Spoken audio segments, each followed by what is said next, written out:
It only takes one person on a boat who's an amateur, and the situation's fraught with dire consequences.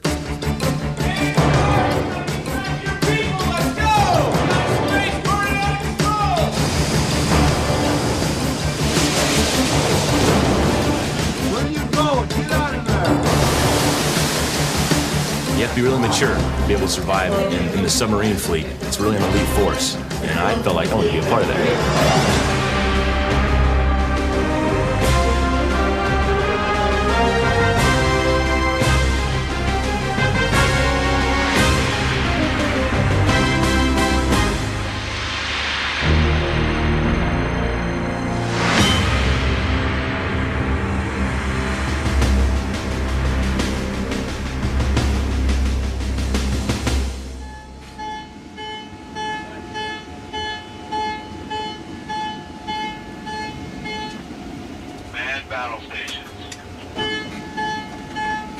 Somewhere, hundreds of feet below the eastern Pacific, the crew of the USS Topeka is being called away to battle stations after picking up a contact on their sonar.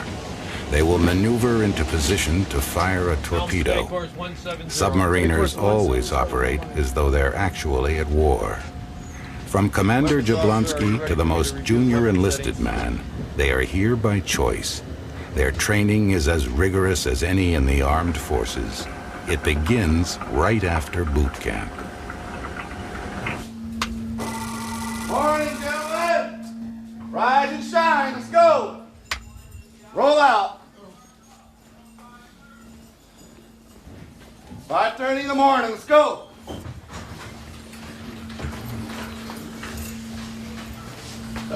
Wake Sleeping Beauty up down there. Everybody awake. Let's go. Wake your shipmates up.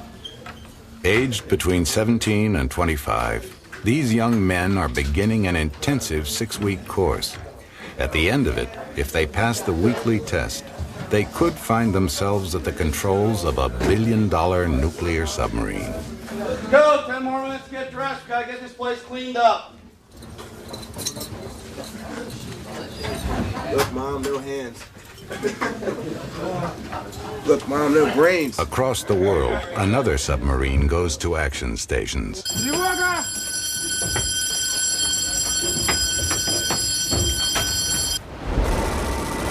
A Russian Typhoon is preparing to dive. Taking the world's largest submarine beneath the water requires immense precision and teamwork.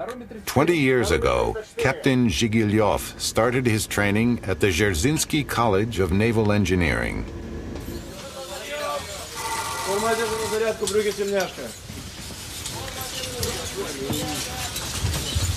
In Russia, 2 years military training is still compulsory, but you can select the service in which you'll train. Many choose submarines from a sense of family tradition, but some of the 2,000 trainees here will join the surface fleet.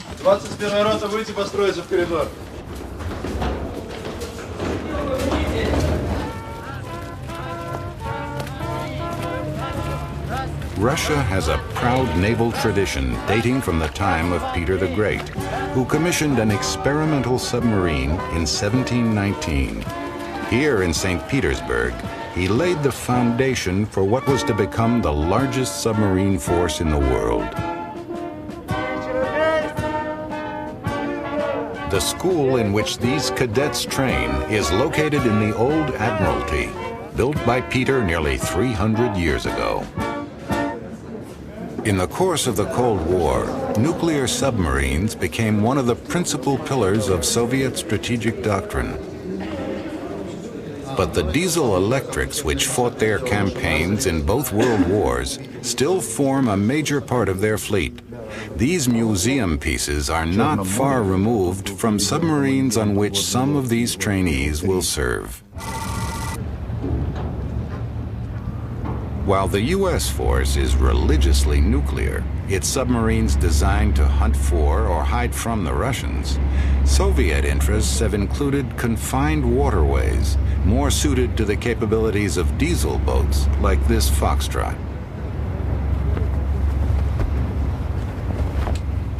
At 10 submarine academies across the former Soviet Union, Courses are conducted in both technologies.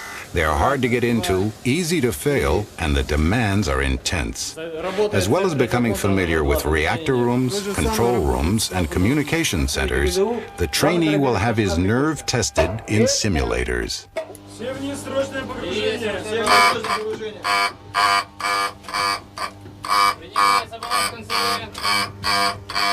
These students are practicing how to plunge their boat into a crash dive. It may look antiquated, but the trainees' response to such an emergency must become second nature for the day when they face the real thing. Принять главный балласт, кроме средней. Набери вентиляцию средней.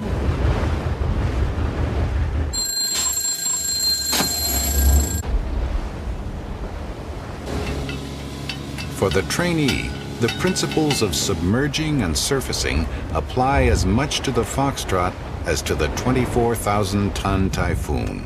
But there, the similarity ends.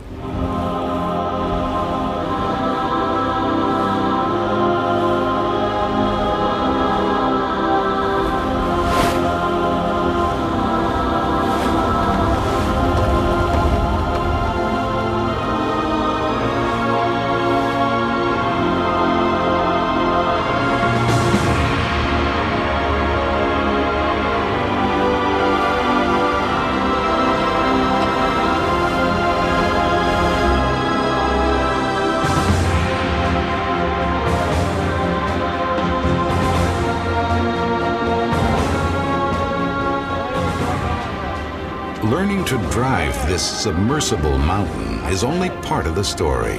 When your boat contains unimaginable explosive power, as well as a couple of nuclear reactors the size of a bus, safety is everything. Товарищ командир, личный состав корабля на подъем морского флага построен. The most dangerous thing is unprofessionalism and a lack of expertise among the crew. It only takes one person on a boat who's an amateur, and the situation is fraught with dire consequences. A submarine is not simply a hollow cylinder. It is divided into various compartments, like the engineering and propulsion plant, weapons spaces, the control center, and living quarters. Each must be capable of being sealed off, because each is vulnerable to two major threats.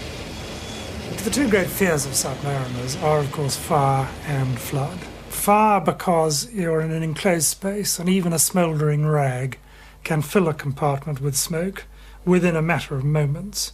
And, of course, you can't get rid of that smoke. You can contain it, but you can't get rid of it unless you get up to the surface and ventilate the compartment out. So fire is the really serious threat. Flooding, well, the noise of running water, one of the first things you're trained on training classes, you always run towards the sound of running water and never away from it, because if you run away from it, it can certainly ruin your entire day. We will now see, we will witness the training session to be undertaken by 4th and 5th year cadets to develop their practical skills.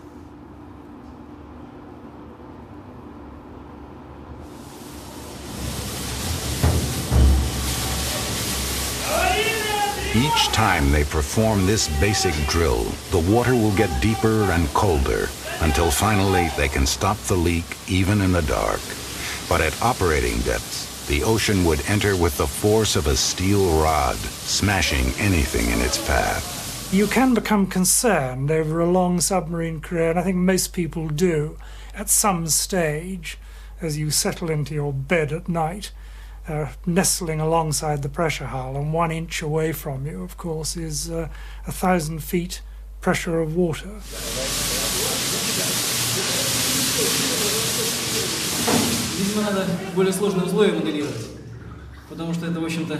Well, I think they need to set tougher conditions because the exercise is simple to perform. It's relevant only to shallow depths. You couldn't do this to save your ship at great depths. But the exercise is good for getting over that psychological barrier. It is mental training.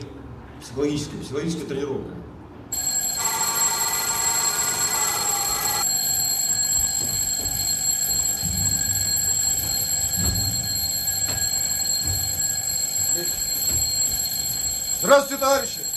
Здравия желаю, товарищ! These cadets are about to face a simulated engine room fire. They must isolate and control it as quickly as possible, for even a short delay could jeopardize lives and possibly the ship.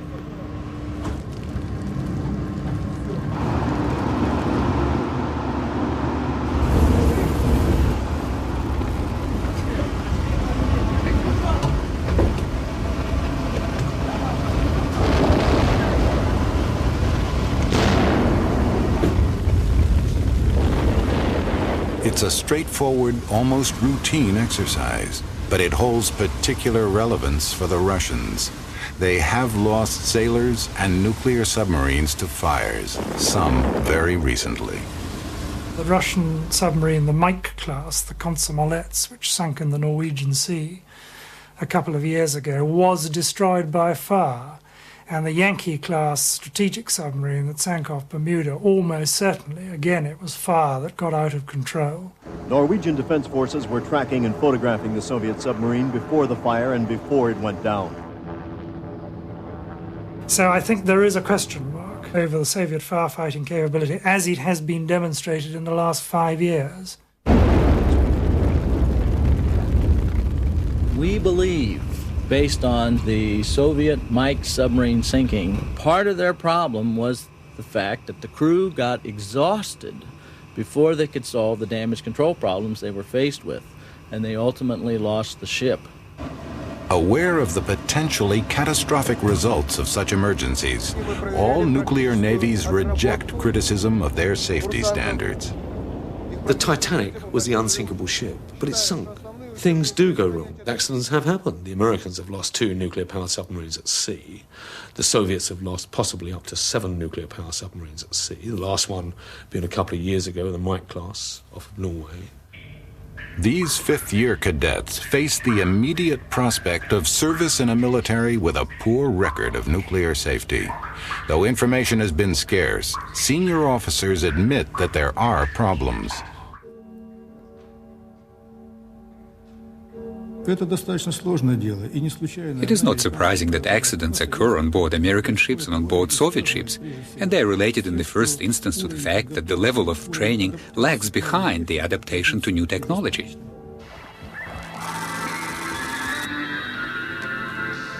Nuclear accidents on board submarines, like the one described in this film, are bad enough. But 40 years of nuclear power have produced a deadly legacy. So what's happening in the Soviet Union is that these Soviet submarines are just stockpiling up. When you go to the big ports like Serodinsk, Seromorsk, you find that there are defunct submarines just laying there.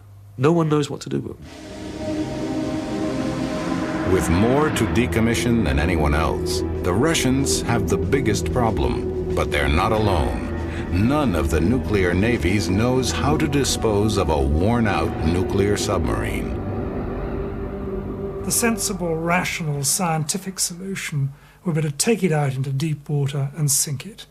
It would then give off less radiation than the average granite outcrop in places, for instance, like Aberdeen in Scotland.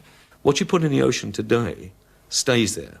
You can't take a vacuum cleaner to the ocean and clean up the mess in 10 years' time because you found out new information about the radiation dose effects.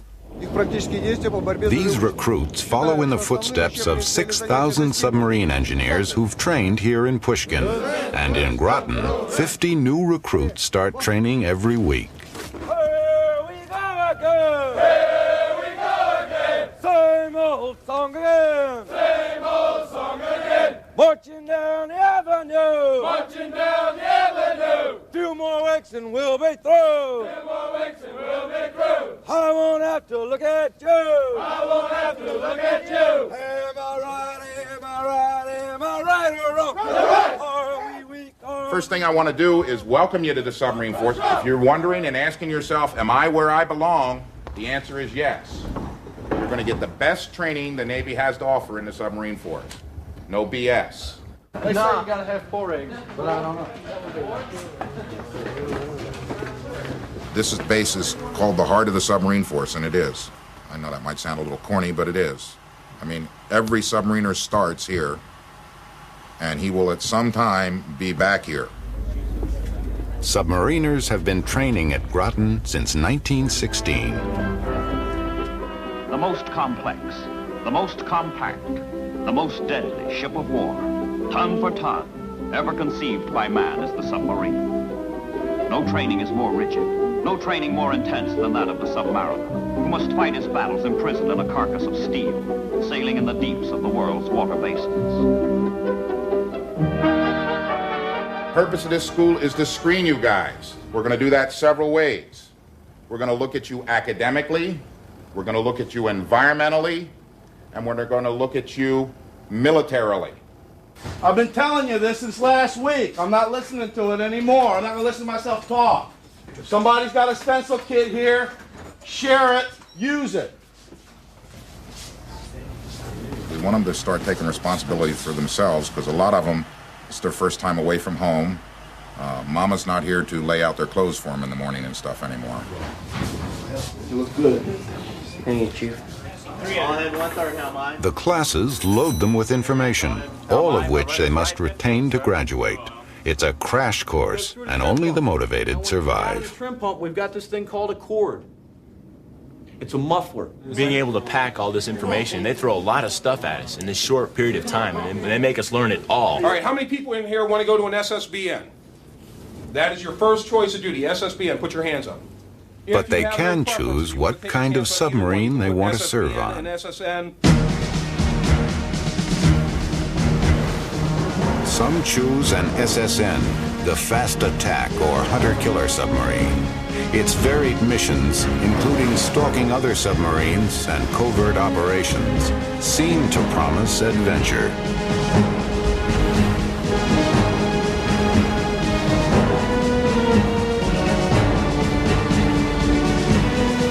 Others prefer the SSBN, the Strategic Ballistic Missile Submarine, the floating hotel with its regular routine of deterrent patrols. This class of submarine is almost constantly at sea, manned by alternating crews. Keep the watch. Emergency blow, emergency service. Whichever submarine they choose, the trainees must learn to drive it, to turn thousands of tons around within 4 times its length, and to ascend and descend at a rate of several hundred feet per minute. They learn on a simulator they call Dive and Drive. I'm really nervous about this now. I've never done this before. I did it once, but... In real life, you watch out, because sometimes you lose the indications. Sometimes you may only lose one of the indications. Make sure you call what it is. You need to let us know that there's a problem first. Yeah, talk, let people know, get the word out, right? And every casualty, get the word out. Their stern planes are stuck or jammed on full dive or 25 dive, okay? What are you going to say? Stern planes jammed at 15-degree dive. Now, do you think they heard you back there? Did you guys hear that? What did you say? Didn't hear that. Stern planes jammed at 15-degree dive. Okay, that's a little better. Okay, manly and commanding, that's the key here. Your first couple times, you're very nervous, especially if you're the man in charge and stuff, but after a while, you get used to it. And that's how you survive, though. If you have a casualty, you need to be ready to handle it. And you're going to fight a casualty the way you train to fight a casualty. You're not going to do it correctly if you've never practiced. So, submarining is stressful. Do you understand the bubble? What is it showing you right now? This. What angle is the ship at? It's not a perfect trim. Oh, you got that right. What's the number? What degrees of dive do we have on right now, bubble on the ship? 5. No. First time I was doing it, I was trying to concentrate so much on actually maintaining control and things like that. And then midway through the training simulation, I just said, hey, might as well enjoy it now. This is the best it's going to get.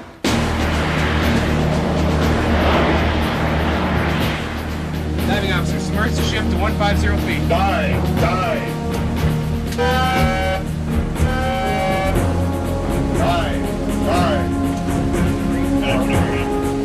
It's been said that American submarines are overmanned and underautomated. In theory, that may be true until something goes wrong under 50 feet of Arctic ice. That are stressful. We got a building that simulates part of the engine room. We're going to set it on fire. And you guys put it out. You guys. Not John Wayne, not Chuck Norris. You guys. Okay, the word was just passed. That's your key. Let's go, let's go. Make sure your tail assembly is up before you pull the pin. Man in charge, you gotta get track of your people. Let's go. You got a space burning out of control.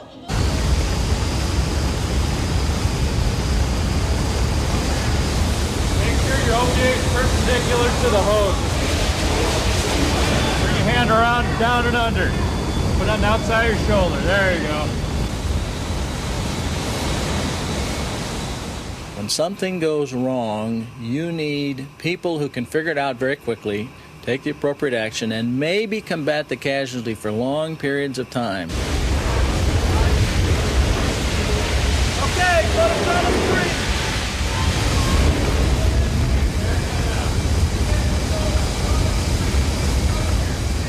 Also in week 5, we're going to send you what we call the wet trainer. Its technical name is the damage control trainer. We just call it the wet trainer because you're going to get wet. Obviously, this It simulates part of the engine room on a submarine. Lower level this time, not upper level. It's facing forward. It's full of pipes, valves, pumps, motors. The instructor, he has it nice. He sits in a little glass booth. He stays nice and dry. He flips switches, and all the water in the world starts coming into that trainer. You all heard the horror stories about the flange. It's located, it's got a 3/4 inch gap in between the two faces. It's a metal-to-metal surface. Your job is to actually tighten up the bolts, bringing the two surfaces together. If you were on a submarine and there's no switch thrown then, but the water starts coming in, it is all the water in the world. It's the ocean. 1,200 gallons per minute. It's the largest leak that you'll be facing in here. You guys don't stop it, it gets deep. If you're a short guy, you're going to be real interested in getting it stopped quicker than the tall guys will.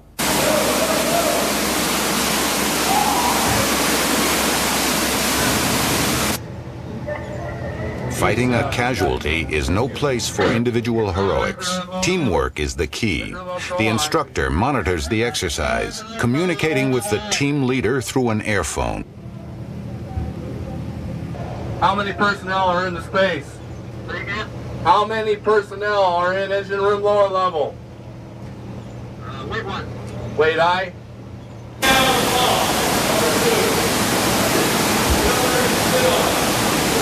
Where are you going? Get out of there. There's one guy up there on this side standing and holding right. You go up there. These men might be enjoying this spectacle now, but it's their turn next. Oh my God. The pressure is relentlessly increased. Go ahead and give me the ASW discharge flange. Which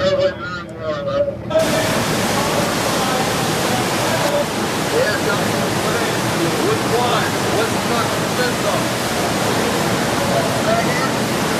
Suction or discharge?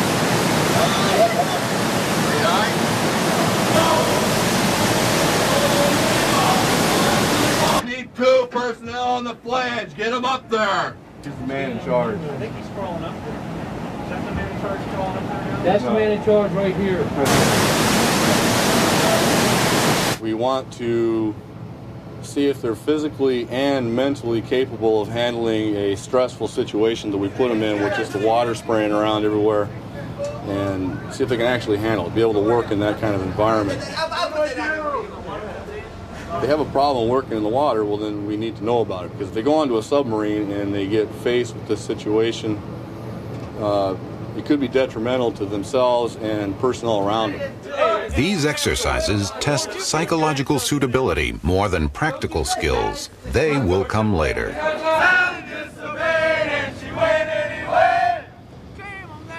The real training starts for them when they get on their boat.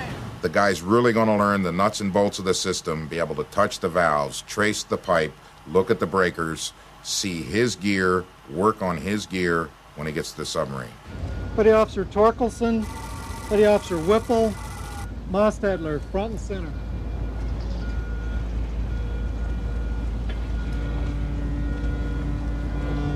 And salute.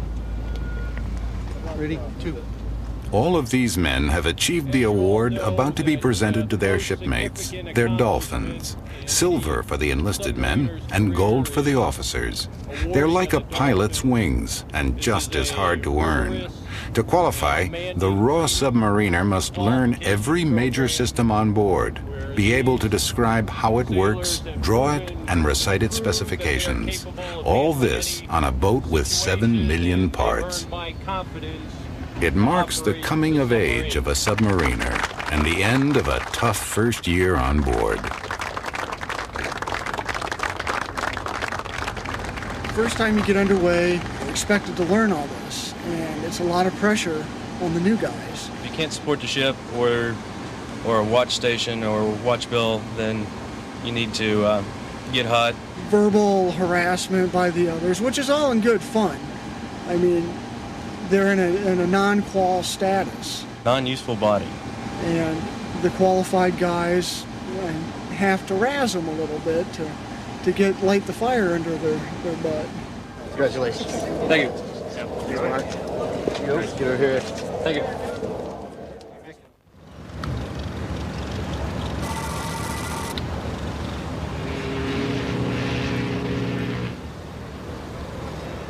In all submarine fleets, junior officers aspire to one thing above all others: to captain their own submarine. It remains one of the most challenging of commands.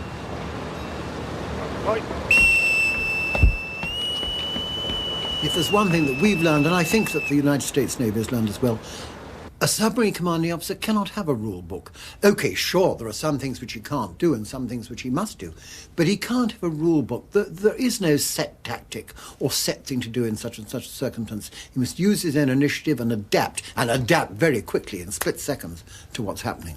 At first, the Royal Navy did not believe it necessary to train its submarine captains. A good eye for shooting partridge was considered qualification enough.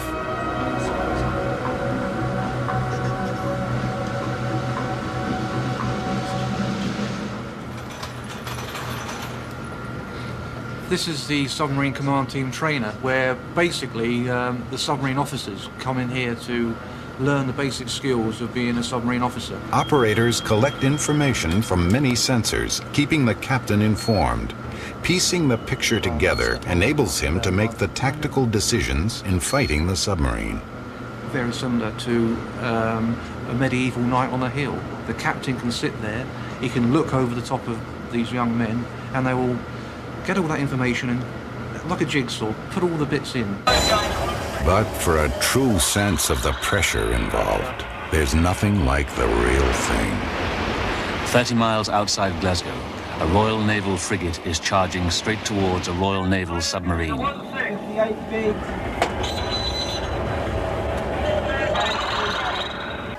Brace me on the backhand, up! This man wants to captain a submarine. Check ATB. Down! Brace me on the right wing. Get out of the way! Up! Now put me 25 starboard. This man must decide whether he's capable of doing so. Look at the ball, 2 minutes. A British commanding officer is trained in what's known as the perisher course. A perisher derives from an old expression, periscope school. But as a matter of fact, it's not such a bad expression, because a lot of people perish along the way. No, get me up, down. Come on, engineer, there's some speed. It's an utterly ruthless preparation for command, totally ruthless. And being British, we're more used to people being rude to us, very rude to us, than I think people are in the United States Navy as a whole. Come on, engineer. Engineer, you're going to go and put up your arse if you don't get this boat on depth. Very, very brutal. A lot of people fail. But at the end of it, you come out tough and able to face any tactical situation on your own, without support, and take full responsibility for it.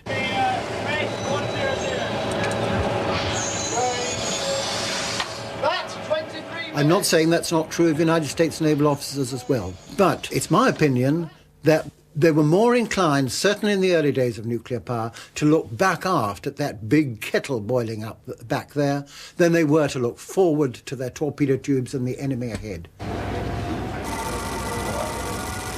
Submarine captains can polish their skills in the calmer atmosphere of the attack teacher. Computer scenarios simulate potential do-or-die situations. Austin deck, take her deep. Look alpha clear to the right. Helm all hit 2/3. Hit 2/3, Helm. Sounding 150 fathoms below the keel. Check the chart. Helm right 10 degrees rudder. Listen up in the fire control party. Just received flash traffic due to the deteriorating political situation in the Orange Republic and their perception of our disarmament. The Orange Republic has launched attack against the United States.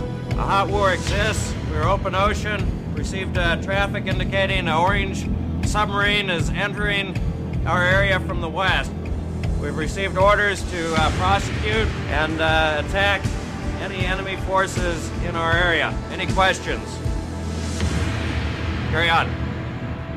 The Navy has this idea and policy and tradition of true accountability, 100% accountability to the captain of a ship. He is responsible for the way the garbage is dumped all the way up to the way the torpedo is shot or the guns are shot. Annapolis is the premier officer training academy for the U.S. Navy. The courses are heavy in nuclear science, but some say too light in humanities and the art of war.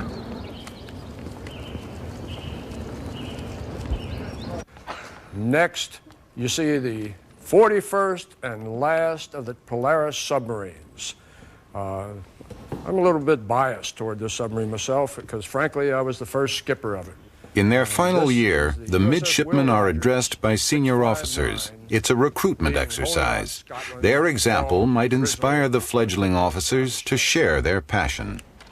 Following that, in the motif of any place, any time, here's a USS Archerfish. Given some qualities that I would look for is, first, you got to know your job. You got to know your stuff. You got to know your weapons. You got to know your ship. We have a very small bearing rate indicating that the contact is either distant or that we're on a lead, possible overlead line of sight. Range 10 to 12,000 yards. Carry on. Stand by to mark men at 3-2. The good skippers I had when I was young allowed me to make torpedo approaches, to make landings when only skippers were making landings, and when you're going in with a current either against you or with you, and you've got to kind of shoot the thing on the fly. Well, sometimes you hit the pier pretty hard. Sometimes the pier almost goes over. Some people have hit their own automobile at the head of the pier. But these are things that really give you great confidence when you're the person doing it. Well, helm steady course, 345. Steady course 345, no mind. We close 2,000 yards. Aye. Mark 256.6. Under the captain's eye, the team maneuvers into the best position to fire. Here's the best solution from prime mate. There are certain things that you have to be vitally interested in and involved in, and one of them is safe navigation of the ship. You must not run aground. The other one is safe navigation pertains to hitting another ship. You will not have a collision. Either one of those can ruin your whole day, not to mention a career. As well as technical training, there are other vital qualities, less tangible, but still essential for successful command. The attributes of leadership that I think are essential combine management competence with enough charisma that one can inspire people to follow. The responsibility of commanding a submarine is rather unique, best described in short terms as run silent, run deep. One is totally alone, far less subject to the kind of minute-by-minute guidance that a surface commander is likely to be in a task force, particularly when one commands a ballistic missile submarine with the awesome responsibility of not only ensuring that there is never an accident or never an accidental launch, but that the machine is in instant readiness to fire when directed, requires a tremendous attention to detail, a tremendous sense of teamsmanship. Get on my back. Lie flat on me. Put your feet on my feet. Don't kiss me on the ear. Even at 70 years of age, you can still have the right stuff. All right, you ready? Yes, sir. Okay? There are some old adages that some people print up and put around, like, know your stuff, be a man, take care of your men. And that's not too bad. I mean, you've got to take care of your crew, you got to know your crew, you got to be human, and you got to be able to laugh at your mistakes, because you're going to make them. All your people are going to make them, and you may make the most colossal ones. So if you've been smiling at them, maybe you can laugh at yourself a little bit. I weigh 120.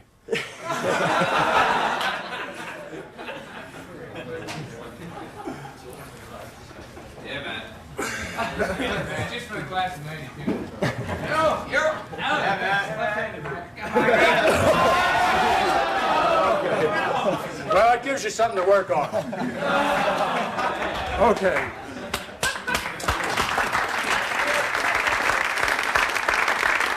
So you got firing solution? Yeah, firing solution. Very well. Firing point procedures, Sierra 2, Tube 3, single fire ad cap. The climax of the hunt, but the atmosphere in the control center remains low-key and disciplined. Solution ready. Solution ready. Shoot on generated bearing. Set. Stand by. Fire. Torpedo course 132. Runs enabled. 6,000 yards. Pick up on ship shooter running. Very well. Running normally. Shot looks good. 2,000 yards to torpedo enabled. Bearing 125, range 900 yards. Target is going 110, speed 10 knots. 125.1. Terminal homing. Flat explosion on the bearing of Sierra 1. We got our quarry. We'll open datum and look out for any companions. Oh, this was a very successful attack. We acquired the contact. The target did not counter-detect us. We controlled the tactical situation throughout. We attained an optimum firing position where we could attack him with impunity. We were at the perfect weapons range, perfect solution. We probably wasted too much time making the solution too good. The torpedo functioned properly, acquired the contact when it should have, and exploded. We're just waiting for the breaking up noises.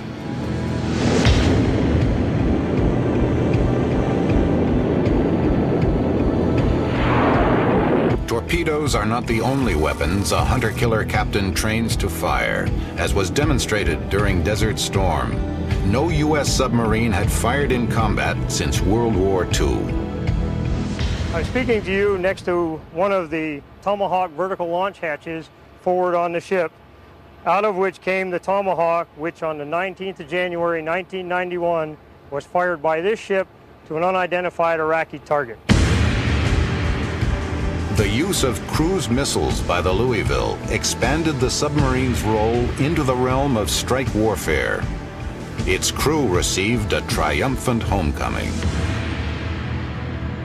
And we were greeted by a special edition Louisville Slugger back. It says Louisville Slugger, the ship's hull number SSN 724, and over here in the periscope crosshairs, kicked Saddam's butt January 19th, 1991.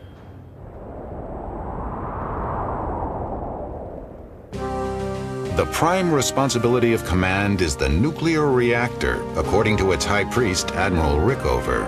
But a submarine's purpose involves more than just intimate knowledge of its propulsion. Admiral Rickover made a big point of you can't get there if the power plant doesn't get you there, and that's right. But the name of the game is being able to fight a war, to win a battle. And you've got to develop your tactics. We have chosen in the Royal Navy to continue focusing on tactics, what you do with a sharp end, and to let an extremely well-trained specialist, a technical guy, to look after the kettle back aft. We run things a bit differently from the British, for example, where the officers in the Royal Navy are engineering specialists or operational tactics specialists, and we are trained to be good at both ends. Doesn't mean to say that our commanding officers know nothing about nuclear power. They know a very, very great deal about it. Indeed they do. But they don't feel that they have to be technical to the degree that a United States naval officer feels he has to be. Indeed has to be under the regime which Admiral Rickover started. If you're on your way to a nuclear engineering exam, tradition claims this will bring you luck. Such is the Admiral's legacy. But whether propulsion or tactics are more important in nuclear submarine warfare has only been tested once. Having attacked, well, normally in the attack teacher, we'd all stop and have a cup of tea and a smoke or something, but it wasn't quite like that at sea.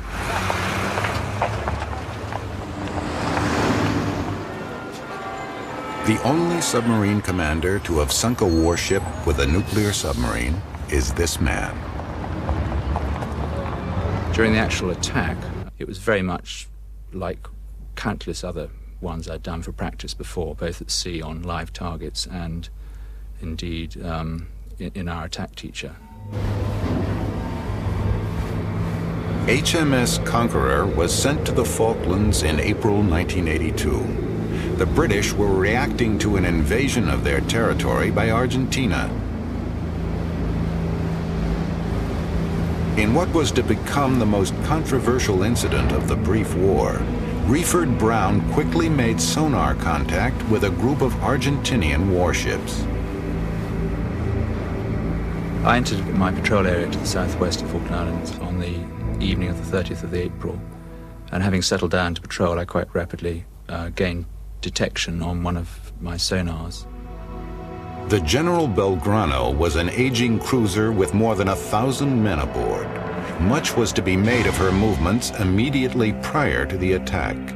We spent the whole of that night just following them from deep, which is not particularly difficult for an SSN, sending locating reports back, I think about every 6 hours or so. The British had declared a total exclusion zone, but the Belgrano was outside it and could not be attacked. So Reeford Brown followed her and waited for instructions. I had quite a lot of time in my cabin to actually think how I was going to conduct the attack. I mean, I felt in my own mind that at some stage Northwood, our command back here, would actually instruct me to carry out the attack. And I chose which torpedo I was going to use. I also, in my own mind, worked out where I was going to position myself. So there was some mental preparation. After trailing the Belgrano for more than 25 hours, the Conqueror received new orders from Whitehall. Sink it. I was some 7 miles astern of them, and it took me about 2 hours to catch them up and work into an attacking position. I'd selected the Mark 8 torpedo to fire, and I planned to fire a salvo of 3 of those to counteract for any errors that I made in the fire control solution. I worked myself into a position of, well, when we eventually fired, I was about 1,400 yards on the port bow of the cruiser. Gave the order to fire. We heard the torpedoes run on our underwater sonar. Could hear them quite distinctly running out, and indeed heard one and then another hit. I was looking through the periscope at the time and saw a distinct cloud of smoke and flame from the first one, and then I think I saw another cloud of smoke from the second. A cheer went up in the control room, I think, when we heard the hit, and I looked around and saw actually there was a lot more people in every corner than one perhaps anticipated at attack stations. After that, I went deep and moved away to the east to just get out of the general area, because I wasn't quite sure what the 2 destroyers were going to do, whether they're going to come and take an interest in me and try and counterattack. The Conqueror returned home to fierce debate over the decision to sink the Belgrano, echoing an earlier era when submarines were regarded as underhand and immoral.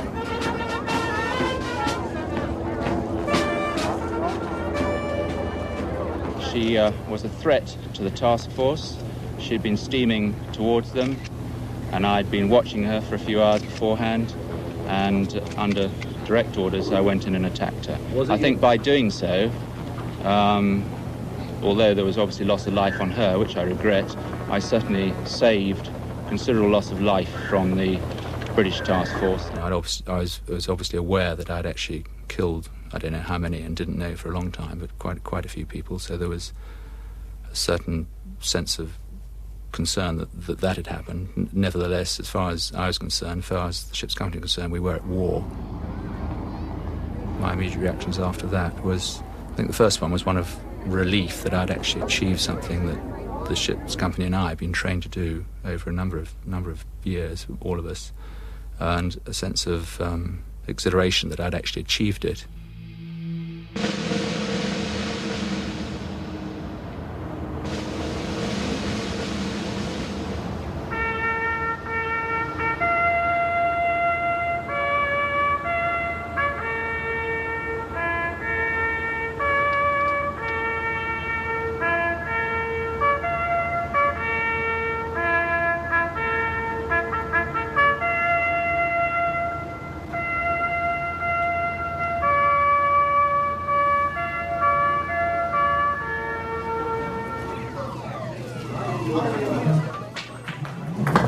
Once upon a time, to be in submarines marked you as inferior, an undersea pirate.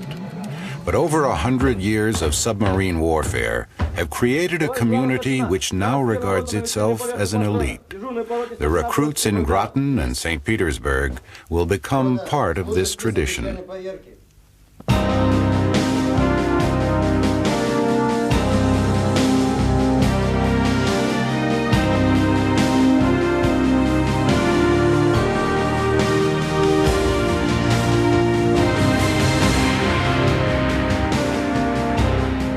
Inherited from our submariners, specifically our World War II submariners, a mindset, a way of life, a commitment that is unmatched anywhere in the world.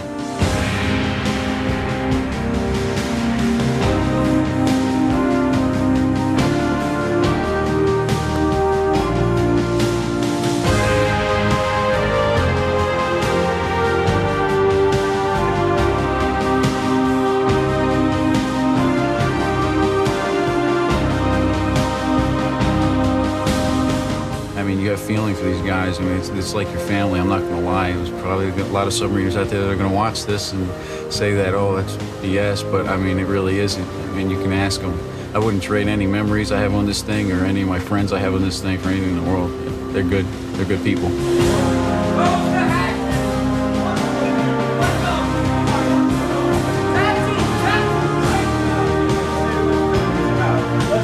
In an era where the enemy is no longer as clearly defined, and where moves toward disarmament will continue to reduce the submarine's importance, their prohibitive cost is becoming harder to justify.